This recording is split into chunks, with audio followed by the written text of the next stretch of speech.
promises to be one of the most stimulating conversations of the day. We now move into the afternoon program of the GBRC 2026, and we begin with the second Directors Conclave of the day. The theme of this session is Leveraging Artificial Intelligence in Management Education. We live in an age that future historians may very well call the age of artificial intelligence. From large language models that can draft legal briefs and write software codes to AI systems that are diagnosing diseases and designing supply chains, the pace and scope of this transformation is unlike anything humanity has witnessed before. For management education, this is both a moment of enormous opportunity and a profound challenge. Today, we have the privilege of hearing from our panelists their thoughts about opportunities and challenges and future direction in transforming business education through AI. They'll also discuss how AI literacy, ethics, and responsible leadership can all be integrated into management curricula. This is going to be an interesting discussion, particularly because each one of the panelists are actively working through this in their institutions every single day. May I request the panelists to please come on the dais. Now, allow me to introduce the distinguished panelists for this session. Moderating today's discussion is Professor Rakesh Mohan Joshi, the Vice Chancellor of the Indian Institute of Foreign Trade, New Delhi. An internationally acclaimed scholar in international business and trade, Professor Joshi has authored books that are widely referenced in management education globally. His leadership of IIFT has been marked by academic innovation, global outreach, and institutional excellence. We are truly honored that our own Vice Chancellor will moderate this session. Our first panelist is Professor Ananya Mukherjee, who's the Vice Chancellor of Shiv Nadar University, Noida. Sir, may I request you to please welcome her with a planter.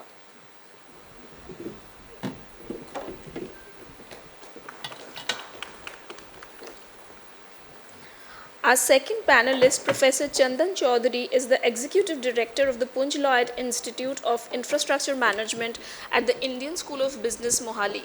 We warmly welcome Professor Chandan Chowdhury to the panel.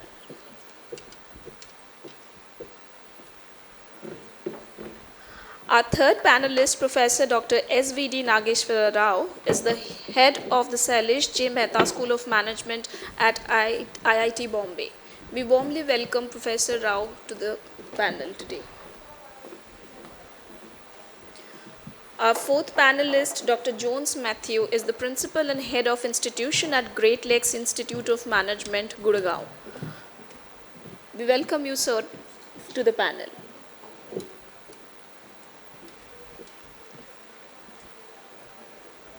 Our fifth panelist for today is Dr. Prabina Rajib, who is the Director of Birla Institute of Management Technology, 𝐵IMTech, Noida, a highly regarded institution with deep industry linkages and growing research culture.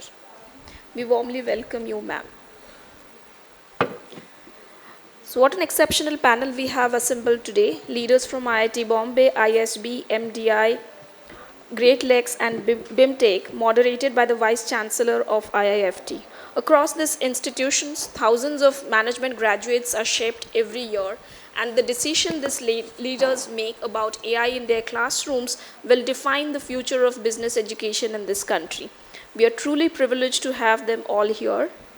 We now request our distinguished moderator, Professor Joshi, to kindly take charge of this session and guide our panelists through what I am certain will be a rich, candid, and forward-looking conversation.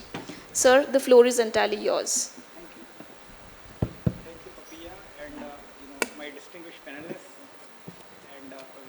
Very importantly, the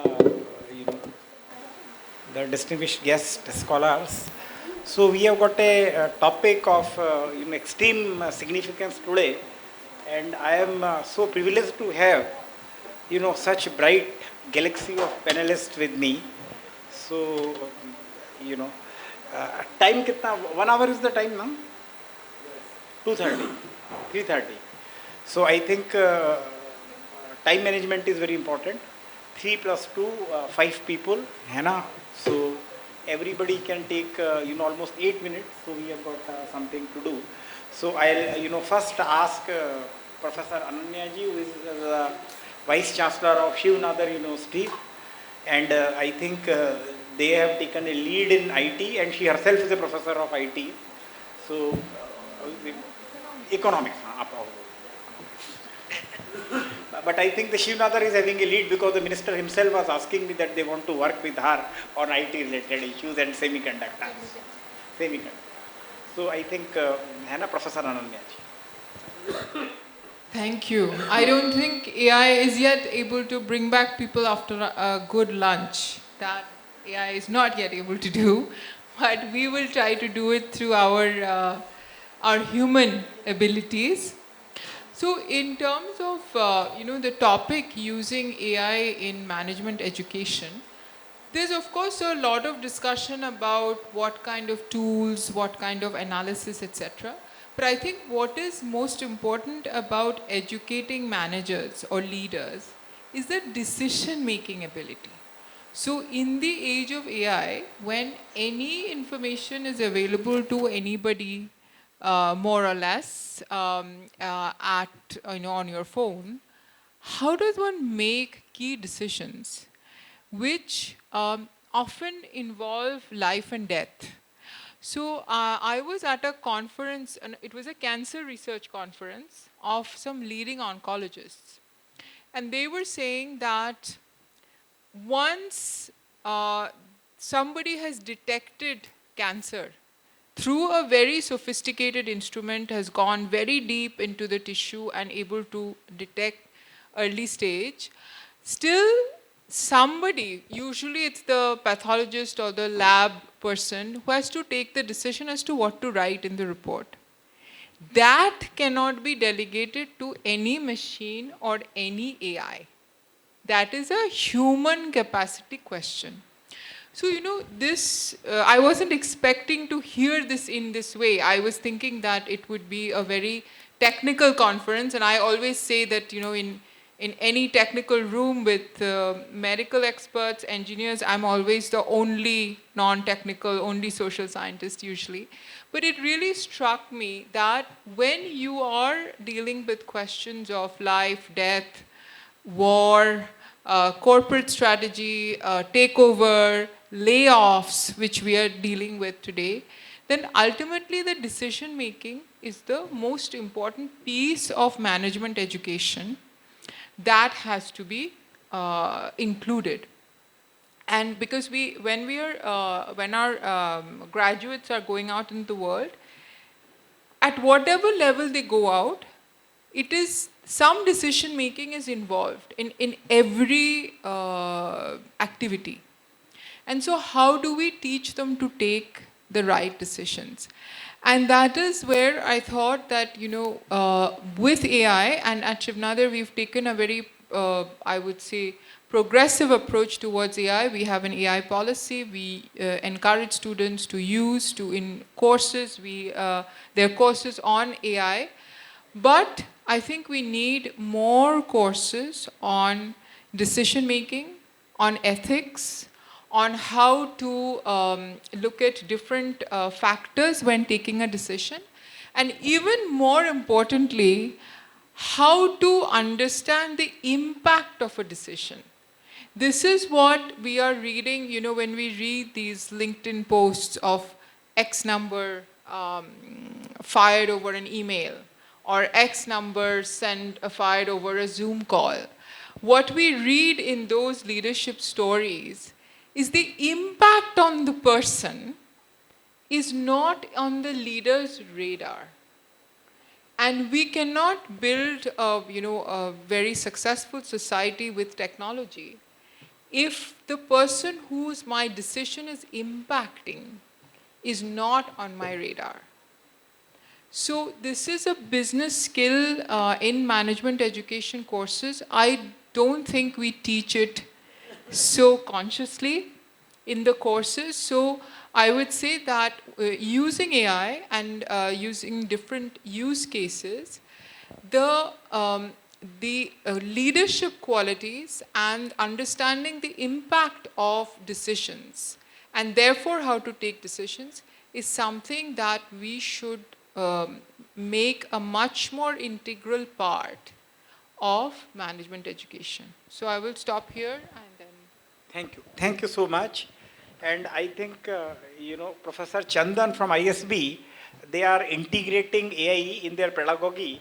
So we like to ask him that how they have used it and what are the challenges and the shortcomings they are, facing. So one round, then I think we'll go ahead. Yeah. So good afternoon to all of you.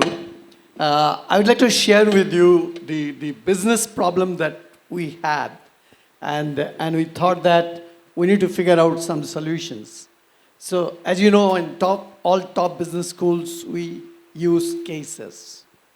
And we'd go to the classroom. This I'm telling you from 2023, we started experiencing. 2024, it became very acute.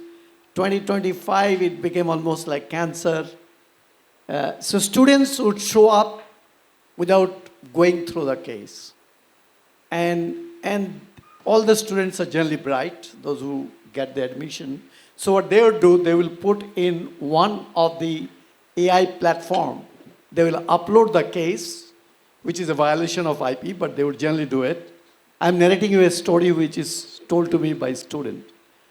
So they would upload the case. They would say that I got a session tomorrow. I have no time to go through this 25-page case. Please give me a summary in one page. Let me know what are the likely questions that Prof may ask me. Also give some bullet points on what should be a smart answer. And the students could really act very smart in the class. So that's the puzzle we were trying to solve. I started my experiment last year, 28th of April. So I went to the class. I told them before that, look, we have a session of 2 hours. Half an hour I will teach.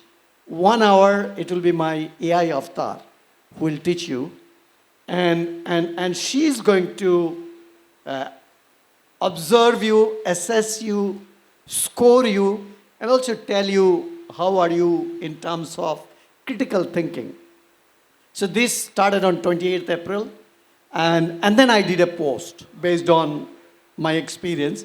Half an hour teaching by me, 1 hour by AI avatar, last 30 minutes a debrief. And I must tell you, it was so insightful because AI platform gave me every student's performance. So a cohort of 70 students, I broke them into a team of five students. And all these students are having conversation in different rooms, virtual rooms. And I get a summary within a minute of completion of the discussion. And from the classroom, I can centrally monitor what's happening in different rooms. I did a post, you can read it on LinkedIn, but I would like to share with you the power of artificial intelligence. Talking about every student, what is that he or she said which was very impactful, very creative, very innovative, and including what are the common mistakes that students as a cohort did. So those insights within an hour was very, very powerful. A friend of mine called up, who is owner of one of the universities. He told me, Chandan, I want you to do this session, not for my students, but for my professors. So I conducted my next session, which was for 180 faculty, followed by in another university for 170 faculty. And subsequently, I've done a lot of sessions for senior executives of industry. The point that I would like to say, I think by leveraging AI, I use about 30% of my sessions. I have my AI avatar running it. So that was in teaching. I think it is very powerful. You got to experience it to believe it. So that's number one. Number two, 21st of May, I did my first experiment, which was how can you collect qualitative data in research by leveraging AI. So I had focus group discussion where owners of industries joined, and at the end of 1 hour of focus group discussion, kind of qualitative insights we got from the platform, I found it very, very interesting. for accelerating the speed at which you do our research. Thank you. Thank you so much, Professor Chandan. Now we have got Professor Nageswara Rao. He is at IIT Bombay, Shailesh J. Mehta School. So, they are also using a lot of, AI in their pedagogy and others. So let's listen to him, that what are the key areas where you use the AI and what are the challenges that you face in its using in pedagogy. Thank you, Professor Joshi. We are a management school in an engineering school. So, we are bound to be influenced or affected by technology. We have a Center for Machine Intelligence and Data Science. Essentially, in the institute, they are trying to compile the AI expertise discipline-wise, identify the gaps, and then see whether the gaps can be filled by developing the expertise within, or let's say higher expertise from outside. So in the management school also, we are basically focusing on AI expertise functional area-wise. We haven't, let's say, implemented AI massively so far, but we have been offering functional area-wise AI applications courses like AI in marketing and AI in finance, etc. And during my term, we have set up a funded lab called the Optiver AI Innovation Lab. So the engineering departments will be interested in AI algorithms, whereas business and management schools will be interested in application of AI algorithms.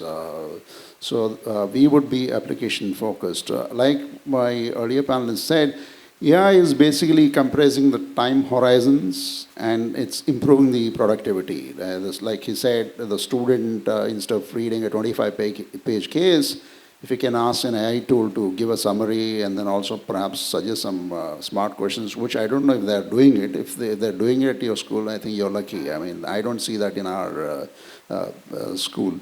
So similarly, these days, the students are apparently recording the sessions and then asking AI to give the summary and also generate some questions and then also generate answers, etc. So how smart those,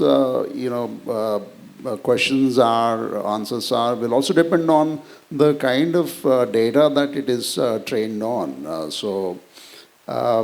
Like Professor Ananya said, the students, the graduating students will have to be AI aware, definitely.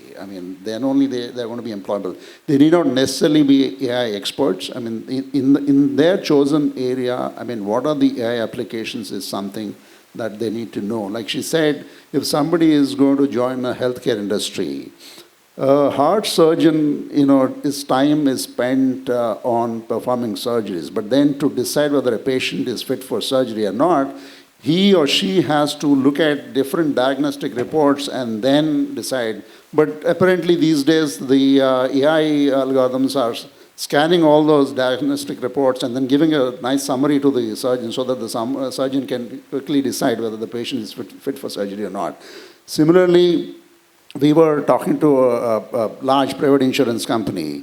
They are employing AI tools in terms of capturing the prospective policy buyers' preferences. You capture those preferences and then design some new insurance policies to suit their preferences. And of course, in claims processing, it's like much faster now. Supposing if a general insurance company is sold a vehicle insurance policy and the vehicle was met with an accident at a remote location on a highway, earlier, some claims officer will go, look at the damaged vehicle, assess the damage, and then come back. And it used to take a much longer time. Nowadays, apparently, they are sending drones to the accident site, which will take pictures from different angles of the damaged vehicle.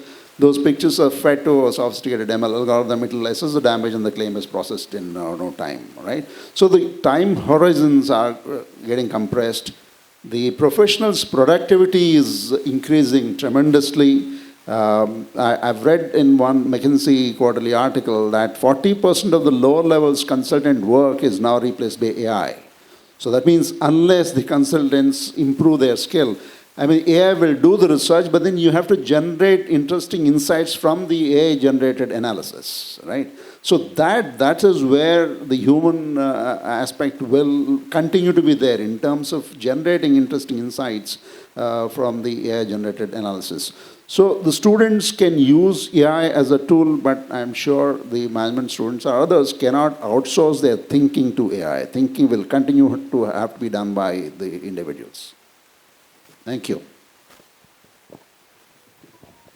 Thank you so much. Thank you so much. And then I think I'll go to Professor Prabina, because she has spent her, major time in teaching in IIT Kharagpur, and now she's with BIMTech, heading BIMTech, and she is also at the forefront of using AI. So please let's know that while you are using AI in pedagogy and both in the teaching, case research as well as the research, how did it help and what were the shortcomings? And the shortcomings, whatever were, how did you cope it with that? Let me first answer your question, the first question, that how are we integrating AI into the pedagogy.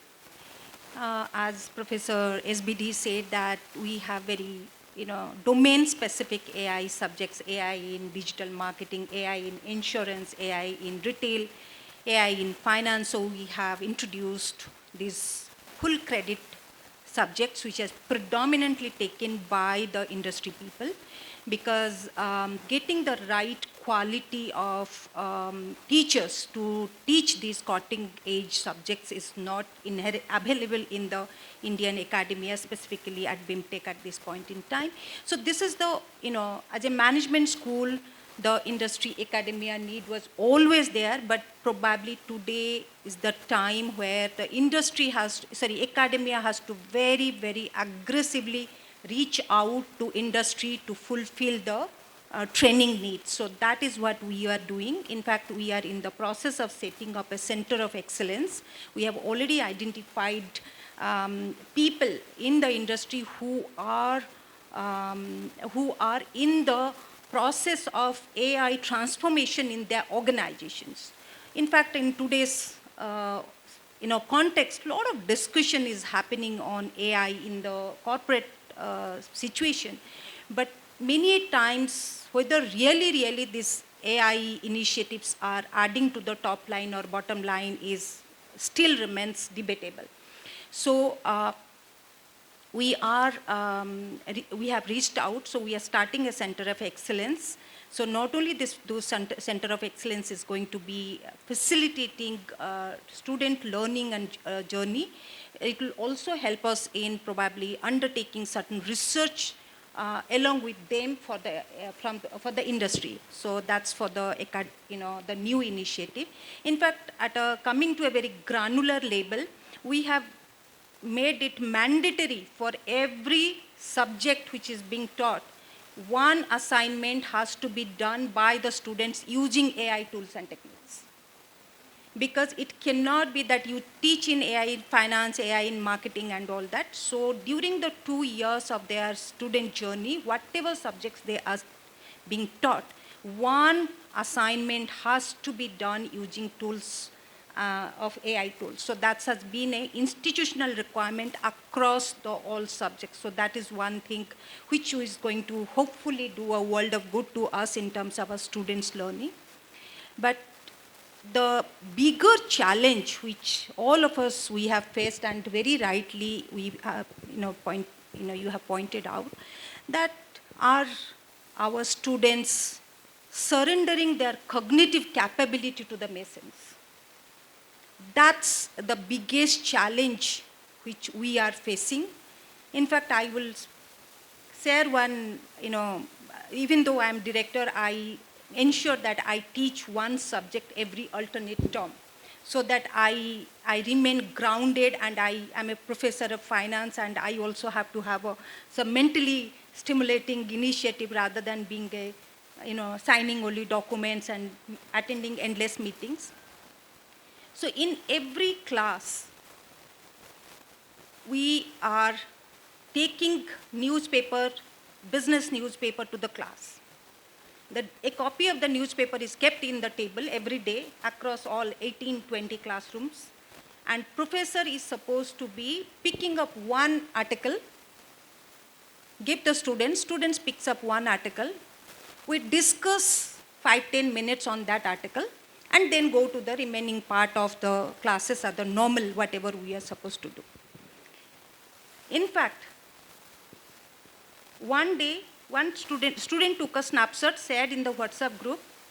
I'm standing, I'm hoping that all of them will be reading by and large. It's a 4-5 inch by 6 inch newspaper photo. One student puts into an image processing tool to take a summary out of it because he doesn't feel like reading that 4 inch by 5 inch article. I was surprised. I said, please read it. He said, ma'am, why do I need to read? AI is going to do summary for it.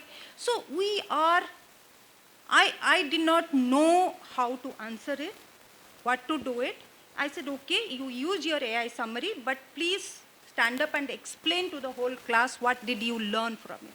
So the biggest challenge as an academician or grooming these younger students, that remains that how do we create a ownership of their learning? How do we create an environment where students have to own their learning process and not surrender their cognitive capability to a machine? Because at the end of the day, when they will be going and working in an organization, they will be solving real life problems where it cannot be solvable by AI. For example, our minister was saying that when we are trying to solve the problem of Hormuz, it cannot be done by a robot or AI. You require human beings. For companies, stakeholder management, generating new sales, generating maybe new businesses, understanding customer pain points, answering to the regulatory queries, it cannot be outsourced to AI. So this is where probably as academicians or leaders, we have to embrace AI at one hand, also ensure that our students or our next generation is owning their learning and joining the workforce as a person who is much more grounded to the reality rather than only looking at a computer who is computer need to give them a solution rather than they coming out the solution from on their own. So that's. Thank you so much. So I think she brought a very important point that, especially our cognitive capability should not be, mortgaged to AI. So, and this is very important. There are multiple things that AI cannot do. I think despite of all the computers, in place, human brain still remains the fastest. And it will remain. There are certain things which AI cannot do. Say newborn child, after, few hours of child coming, he understands at least the sensation and the cues. Now the sensation and cues, no advanced model of AI can understand. There are multiple things AI can do, only repetitive tasks, but certainly it is disrupting, spatially the, helping is one, but it is disrupting the cognitive thought process. So that I think we need to, preserve and keep into the mind. So I think now we have got, Professor Jones. Professor Jones is heading Great Lakes. And so I think, how do you use AI? And, like Professor Prabina has said about, how to keep, human minds also agile. So what is your observation on that? Thank you, Dr. Joshi. Good afternoon to everybody, my esteemed panelists as well. This question has already been deliberated on by the other folks who spoke before me. Some common ground is that it is inevitable. I mean, AI is inevitable. It's more than a fashion, it's more than a fad, it's more than a trend. It is disruptive to unprecedented levels. It's like nothing we have seen before. There's common understanding around all of these things. Now, the topic says leveraging AI for business management education. So like all levers, we are supposed to use AI as a tool which will, exponentially increase our efficiency or our output or our outcomes compared to what we would be able to do on our own, right? That's the whole idea of the word leveraging. Now, Management education has 2 or 3 objectives. One, especially in the Indian context. Number one is, of course, as academicians, we would like to believe that it's about knowledge imparting, which used to be true. But now the game has changed, as we are all aware. Most people who sign up for an MBA program, because it's a professional program, they want a job. Okay? They want skills. They want the ability to go into the real world and solve problems. That's what they come for. At least that's what they say they come for. Okay? Now, with the advent of AI, what we have observed as academicians or people running management schools is that there is a lot of shirking away from responsibility on the student's part, right? Now, it's a fact, it's the nature of things. There's no point in crying about it. We've got to solve this problem. So, for example, at Great Lakes in 2013, this is not the AI age, we dove into the analytics space, much before it became a buzzword. In 2019, we started digital strategy, slightly before the other schools started thinking about it. So fortunately, since we are a standalone institution, we are able to pivot very quickly. We are able to sort of see trends happening and change our curriculum and make it more relevant to the students. So that's what we've done in the past 10 years, 12 years or so. So that's given us a little bit of background understanding of how students behave towards new age tech, right? In fact, Great Lakes is usually positioned as a technology-infused MBA program or PGDM program. So in 2023, at the strategy meet, when all of our faculty members met, we decided that our theme now onwards has to be, everybody is now analytics focused and a lot of schools are doing digital strategy. Let's go AI native. What does that entail? That entails completely overhauling the way we teach, the way we expect students to learn. And the biggest challenge was, of course, as all of our panelists have mentioned, engagement. How do you keep students engaged in a classroom of 2026 or 2027 going forward? Those are challenges which we are trying to solve. For example, the one-year program that just started a couple of weeks back, we decided that we're not going to have a traditional induction program. We're going to actually have students use AI, agentic AI to build products. In the 1-week program of induction, they were actually going to all 180 students. They would be building products related to maybe hostel life, maybe case solving, maybe getting a job, maybe getting how to do mock interviews better. And it was unbelievable, the creative element that these supposedly jaded students have. They were out of the box. And therein we realized that the problem is not AI. The problem is how do we present AI to these folks and how do we encourage them, how do we motivate them to use it in ways that can help themselves as a cohort. This experiment was for the student body, the 180 students. So what I'm trying to say here is that the future is amazing. AI is definitely going to, it's a game changer, no doubt about it. Schools which will be able to pivot very quickly on this will benefit. Corporates out there have already started demanding, I think 3-4 years ago they started demanding that, we don't want theory specialists. We want people with skills. We don't really care about the degree so much because anyway the degree is going to be relevant after 2-3 years or maximum 5 years. Give us students who can go running from day one. That became our sort of clarion call that we have to do this, right? So those are the things from the academic part. For all these scholars here,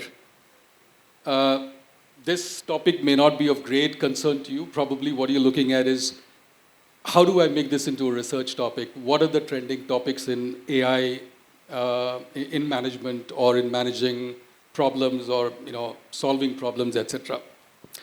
So I think one of the common discussion points in research has been the human-machine interface. What are the antecedents? What are the consequences? What are the challenges that humans are facing? What are the solutions to these problems, right? So I think this is a perfect time for young researchers to really delve into this topic. There are not many journals yet, and I think my esteemed editors who are here in this room can vouch for that. There are not many journals in this space yet because it's a very new field, it's a very upcoming field. So there is a lot of scope to do some really seminal work here. Never underestimate yourself in terms of that I'm just a PhD scholar, what can I do in terms of writing a paper which a lot of people will read. I think that should be the challenge.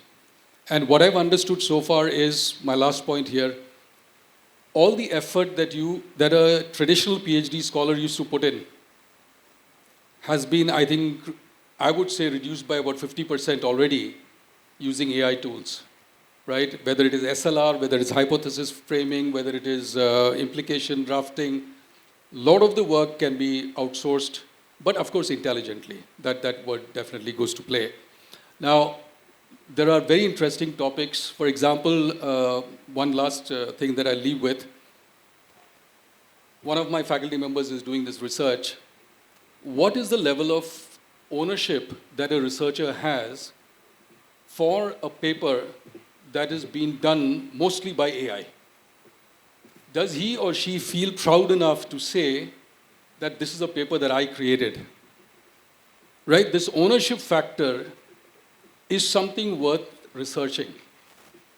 As young people looking ahead into the research domain, this might be a topic that you want to explore and see with all the help at hand, the process of discovery of a topic. Is it so easy now that the research paper doesn't feel like a labor of love or a labor of hard work? So I'll just leave it at that for the scholars.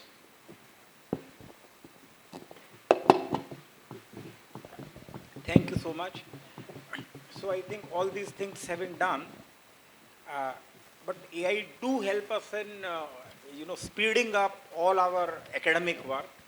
It includes research.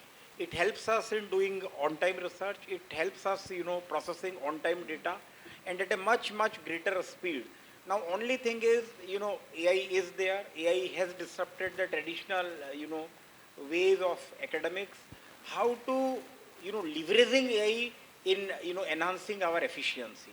So I think, Professor Chandan has used that. So I like to understand him that, apart from case studies, how do you use AI in your writing reports and doing the research? Professor Chandan. Yeah, I would like to share with you that as far as writing report is concerned, academic report, I make an attempt to avoid using AI. But if it is a proposal to be given to an industry, I've generally seen if you can give very good context, if you can really create a good context, I'm conducting a program for this company, this is the vision of the company, and here is the website link. I am planning to conduct 2-day program in 2 days. These are the cases I'm planning to teach, and then I want to ensure that in 2 days' time, the students achieve the following 3 learning objectives, and these are the references. Please create a proposal for 5 pages, which is I propose to send it to the company. So it does do fairly good job if your contexts are good and if your inputs are good, but you need to really validate. It's not something that you can straight away send to a company. So one has to introduce one's own innovation, creativity, the way you create the prompt, and then when you get the output, how do you really refine the output that you got, makes a big difference.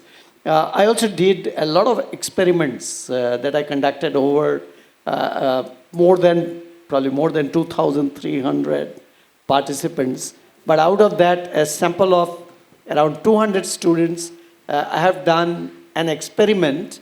For example, if students are having discussion and AI said that this is what you said, then really asking the students, hey guys, have you really said that? So I found that AI is pretty accurate. But those who are scholars here, I wanted to share with you my experience of using AI in focus group discussion. So I have a pan-India level MSME research to really figure out how India can accelerate the growth of MSMEs, because somehow over the last 20 years, MSMEs' contribution to GDP has not increased. In fact, the universe of MSMEs has increased because the definition covers up to 500 crore is called as MSMEs. So there is a big challenge regarding export, big challenge regarding innovation growth. So I have a research project there. I made an attempt to we had a plan to have 4 focus group discussion in 4 different parts of the country, north, south, east, and west.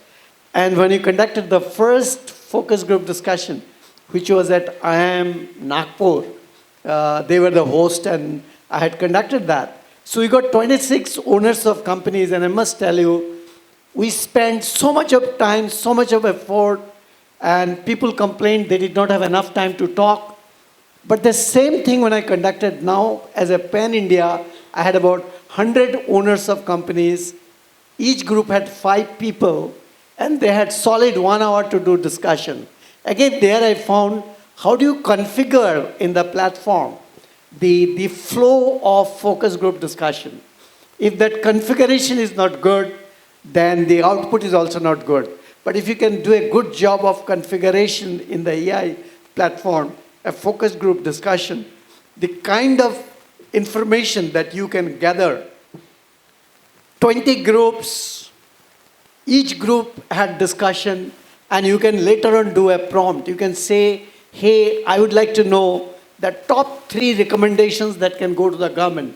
I'd like to know the top 3 recommendations that should go to the company owners on what they should do. Please give me top 3 recommendations that I can give to academic institutions on how they should engage with corporate. So I found, that collective insights from 20 rooms discussion that happens, I think is amazing. On 21st, 22nd, my last input, I want to go 22nd May, I was at Niti Aayog in one of the committees, and I was telling the roadmap that you are planning to do in a year and a half, you could probably crash it to 2 months by leveraging AI. Thank you so much. Now, to Professor Ananya, tell the listeners the 2 areas where you used AI in your university and you succeeded, and 1 area where you failed. By using AI, it makes a problem. So the later one is easier, because I think it's more in what we discussed, that in some of the writing exercises, we are seeing that there is too much dependence on AI, and it is not, for us, it's not so much the question of cheating, because we are actually allowing AI to be used. But we do not find, we sometimes have found that the students have depended too much on AI. In terms of the successes, so we have also just launched our AI Center for Excellence, and we have chosen 3 areas of focus.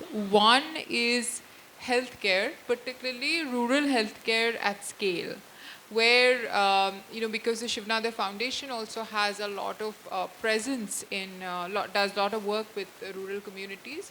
So to develop AI interventions with which large numbers of patients can be impacted or contacted at once to get information, and then to empower the users to ask questions to doctor, rather than coming for a checkup and saying that, waiting for a bus very far away, I'm not feeling well, I don't know what to ask, should I go to a doctor?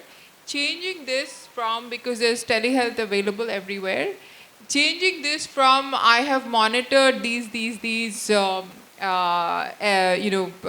symptoms or vitals, and a very localized service of AI, which can then, as Chandan was describing, they have data from multiple centers, primary healthcare centers with similar age group women, let's say, with similar symptoms. And so at least whether I need to wait for a bus all this day and go to this doctor or whether something else is available to me, this kind of impact and empowerment can be created. And here we are, it's very new, but we are involving students to monitor and look at this entire, be very active participants in this kind of project. And then there is also the student and faculty-led entrepreneurship, which we were wanting to promote.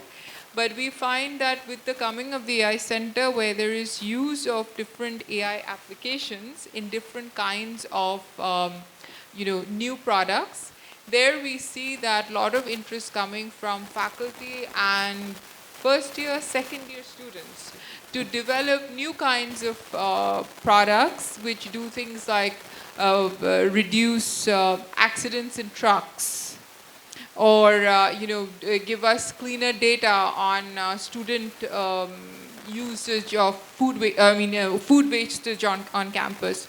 These kinds of areas in which we are finding a lot of interest for students to participate, which was not there before. There it was going and collecting data one by one, getting... So this game has changed entirely. And this question that we're all dealing with is how to engage students. The moment we put students in projects, in live learning, in what we call campus as a living lab, the whole approach to learning changes, because the students, you were talking about ownership, the students feel a lot more ownership of what they're doing. So just one last point, because there are a lot of PhD students here who are the faculty of tomorrow. So you will, unless you're already faculty somewhere or teaching associates, so you will feel this problem a little bit even more than it is there today. So you can prepare, since you're going to, you have the all of the tools available to you to look at data, to do new kinds of human interaction, design of research. You can think of when you walk into your classroom, how best can you be AI enabled so that you don't miss your student attention for a day. By the time you become professors, my goal is this problem, AI would have developed tremendously, but the problem of student attention would go away because we have learned how to harness attention using AI but not giving in to AI. That would be one challenge we would love to solve. Thank you so much. Now, Professor Rao, just let the people know that, by using AI, how could you, make the research work, research projects in the institute and the research writing more efficient, and how it could help in, reducing the research assistance that you are providing to the faculty by use of AI. And what were the limitations of that? As I think a very important point she brought out is the ownership, in primary collection of the data that goes. But primary collection is primary collection. So I think, we are at a crossroad as to how to go ahead about it. And we are also in a, situation to evaluate pros and cons for both. So, Professor Rao. Yeah, fortunately, I don't think I faced those situations so far. Basically, like he mentioned, in review of literature, etc., students are using AI. I mean, they'll get those PDFs of the journal papers and then use AI to, summarize the literature. I'm not sure. I've come across a case where the students actually generated research questions and hypotheses using AI.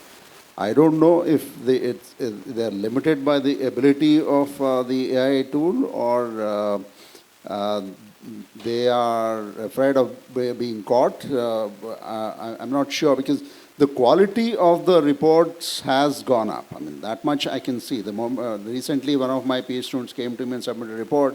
I just read through it and I said, look, it doesn't look as though you've written it. Then he said, yeah, I've used the AI tool, but it's very difficult to satisfy you. So once if the structure, etc. is fine, then I'll write it on my own. I said, to that extent, it's fine. So in terms of, let's say, the structure of the document, some pointers to how to, write the report and how to improve the report contents, etc. To that extent, that's fine, as long as the intellectual content is their own, but the way it is presented is, where they actually use the AI tool. I think that should be fine. But again, in the institute, they have revised the plagiarism policy where, in addition to the plagiarism check, they have to also declare that they have used these AI tools in writing the thesis, and if they don't do it, then there are going to be consequences. But in terms of, let's say, their performance, let's say MBA students, I give them an option. Look, I can give you the option of using AI tools to solve the question paper, but then I will go by the accuracy of the outcomes. I will not, let's say, give you weightage for the approach and all that stuff. And they say, no, we will not use it. We will go for the traditional exam itself. So in that sense, we haven't come to a stage where the higher level of human intellectual capacity is going to be replaced by AI. Just to give an example, we have set up a new center for capital markets, and we are hiring a program director. We have one professor of practice who is a former CEO of Kotak Mahindra Bank, Deepak Gupta. Deepak is a great enthusiast, AI enthusiast. I keep arguing with him that AI cannot replace every human in the loop. Then he says, no. I said, for example, understanding human emotions, etc. AI is incapable of doing that, but he says, no, it can do it. So essentially, AI tool can summarize the facts better and maybe do a relative ranking based on the facts, etc., but definitely not based on their ability. So when we received a large number of applications for the program director position, I shared the CVs with him. He used an AI tool to come up with a ranking of those candidates. And then after the interviews, after we did the interviews, the candidates who are ranked number 1, 2 are not even in the consideration set. They're out of the... So in that sense, I don't think... and secondly, like one of the panelists said, it should not limit or it should not, let's say, discourage students from challenging the ability of the AI tool. One of my colleagues from the engineering department said, why are you looking down? He said, look, one of my MTech students, and I gave him a problem. He used ChatGPT for the first level problem. Then it worked. He used it for the second level. It worked. For the third level, he tried to use ChatGPT. It didn't work. And he came to me and I said, why didn't you write the code yourself to solve the third level problem? The student apparently said, if ChatGPT cannot do it, how can I do it? That is a situation that I think we should be scared of. If the student starts saying that ChatGPT can't do it, so I can't do it, is something that we should try and avoid that situation. Okay, thank you. I think time is less. I'll give 2 minutes.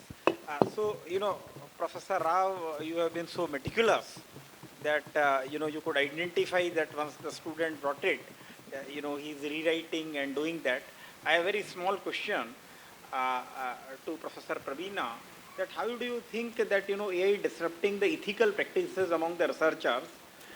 So 2 things. Number 1, it depends on, individual researchers as to, to what extent is considerate about the, AI tools, and B is, what do you see or foresee, among the B schools, say, a professor of IIT Bombay, and as a generic term, and Professor Nageswara Rao as an individual, highly ethical person, he could identify that. But what do you think in B categories, B schools, and the general university system in India, talk of the big universities in the big cities and the state universities and the universities in the hinterland of the country, because India now has got over 1100 universities and we have got over 50,000 colleges which are rolling out the PhD scholars. And I think now what we roll out PhD scholar in a year, earlier in 2 decades we did not. So a rapid pace of research scholars have risen. So, your two observations on the ethical issues, and will these ethical practices, what Professor Rao has, mentioned, do prevail in B institute, and I'm not saying C, I'm only saying the majority of the B, educational institute, which include, 50,000 colleges and 1,100 universities. Very easy question. No, it was for her. Yeah. For you easy, it's very difficult. Yeah. So, see, ethics is a very, it's a social construct. What is ethical in a particular society could be considered absolutely unethical in another society. We have no qualms throwing a water bottle on the roadside of the car, and probably that be absolutely unethical and unbelievable act in a Western society. So, but keeping in mind the young researchers who are sitting here, or even a person of a person of my age, 25, 30 years in academia and researcher, I have to own up every single line written on the research paper. Every single word. If my name features on that paper, I should be knowing back and forth. I am in the other side of the table now. I am recruiting faculty members, youngsters, wonderful publications. Probe little further, scratch the skin, the wounds are visible. Because the student who's coming for a faculty position has not gone deeper. He or she is not passionate about the research question. Why he or she has done this work, what kind of a data modeling he has done, why he has used this methodology and not other methodology. We will be producing large number of research, you will be publishing research paper. For me, if I'm on the other side of the table, I would be very happy even if you have a B publication, one paper, but you own up the paper rather than having 20 papers with multiple authors. We know in Indian academia what is going on. It's an open secret. We call it a network paper. Some institutions accept it. Some institutions have an absolutely strong policy against it. And it's as an academician, as a leader, we set the tone. And the ethical tone comes from the top. If the concept of ethical way of researcher owning up the research is spoken, discussed, openly debated in an academic institution, that same thought process gets imbibed by younger faculty members and younger researchers. So the responsibility lies with us people who are sitting here. How do we set the tone at the top? But having said that, my suggestion to young researcher is going to be every single line of your research or thesis paper has to be owned by you. So I know, I may be sounding little old and antiquated. Whatever research paper I do not use ChatGPT. Recently, one of my case study got published in a Harvard Business case because I strongly believe, I'm a little old-fashioned, all of you maybe youngsters may be laughing at me, okay? So I still believe that every single word has to be owned by me, and I'm going to do it. Good, bad, ugly, it's my baby, I'm going to own it. That's my take. I know many of you will be not agreeing to it. Okay, thank you so much, thank you so much. Now, Professor Jones, I think 2 minutes only, that, she has been very explicit about, expressing her views. Now, what are your views? We are all a bit old-fashioned. What are your views when you recruit a young faculty on that? And, last, Ananya ji, you will have your say. Because she knows the answer, which most of you will not agree. I heard a little bit of being old-fashioned, but I think certain values are eternal. And one of those eternal values is integrity. And I very strongly believe what Professor Prabina said about this flowing from the top. What the top decides is what everybody else does. So when it comes to recruiting faculty, we have been shocked at times, and I'm not talking about fresh PhDs, we're talking about seasoned academicians who come for interviews, and they're not able to explain even the one paper out of the 25 that they have, which they have chosen to present. They're not able to explain it or defend it or, kind of justify the publication. So as far as values is concerned, I think there's this incentive system which a lot of colleges and institutions have, and which has been promoted by NIRF and all of these other institutions, which has sort of given an incentive, a negative incentive to do a lot of other stuff, which is really not the way to go about doing it. Fortunately, unfortunately, schools have fallen in this trap. We are all victims or we are all culprits, whichever way you want to look at it. And some schools have decided that we don't want to be part of all this. You're going to stand away, right? Now, till that time happens, yes, I think one was your school, I think. So I would say hats off to you.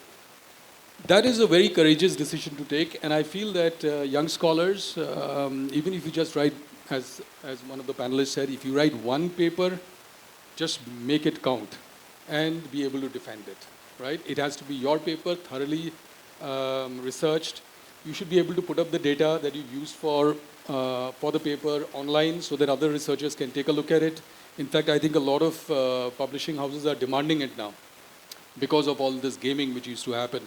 So I think if you can be clear from day one, from the first step, that whatever you're going to produce, low in quantity, high in quality, high on integrity. I think that should solve a lot of our problems. Thank you.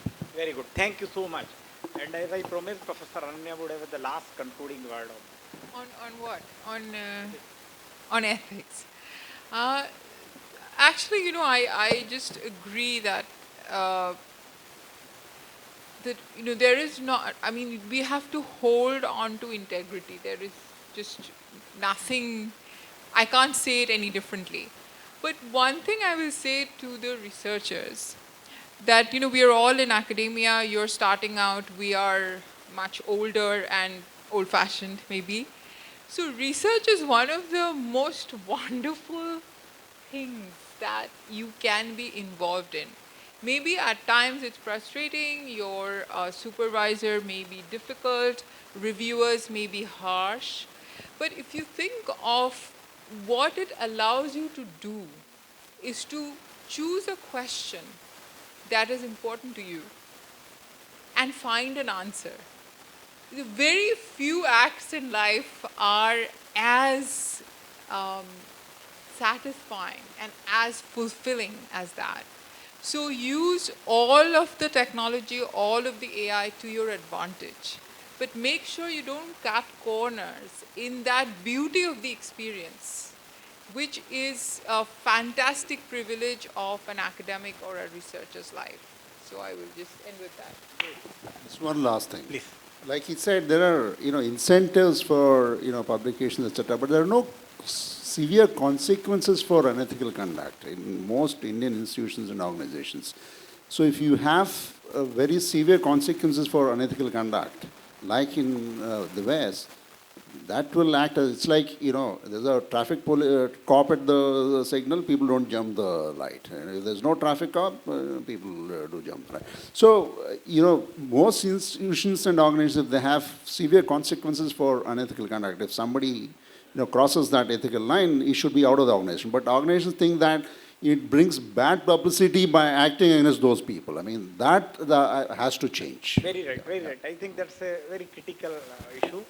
And we had a great, discussion, ranging from its use, pros, cons, and lastly that, so technology is a good tool, but a bad master.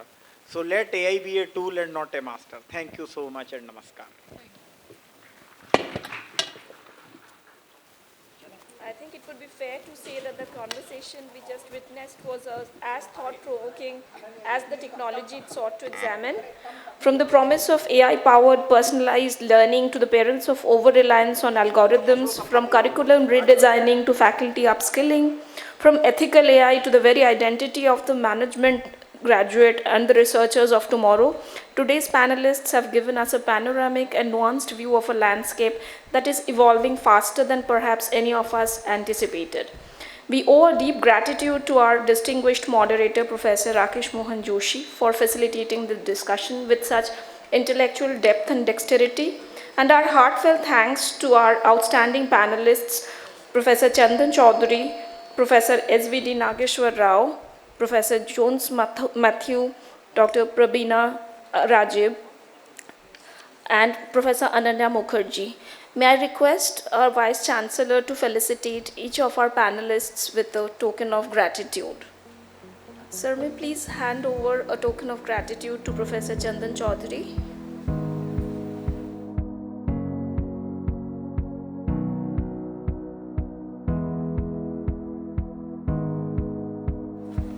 To Professor Ananya Mukherjee, Professor Nageswara Rao, Dr. Jones Mathew,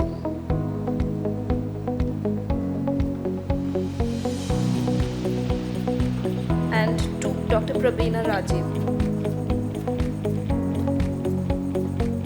We thank them for their time, their candor, and their invaluable insights. Please use this time to reflect, recharge, and reconnect. We request you to reassemble at 3:30. So in 10 minutes for the third Directors Conclave of the day on the theme B School's Pedagogy, Keeping Pace Amidst Growing Geopolitical Turbulence. See you all shortly.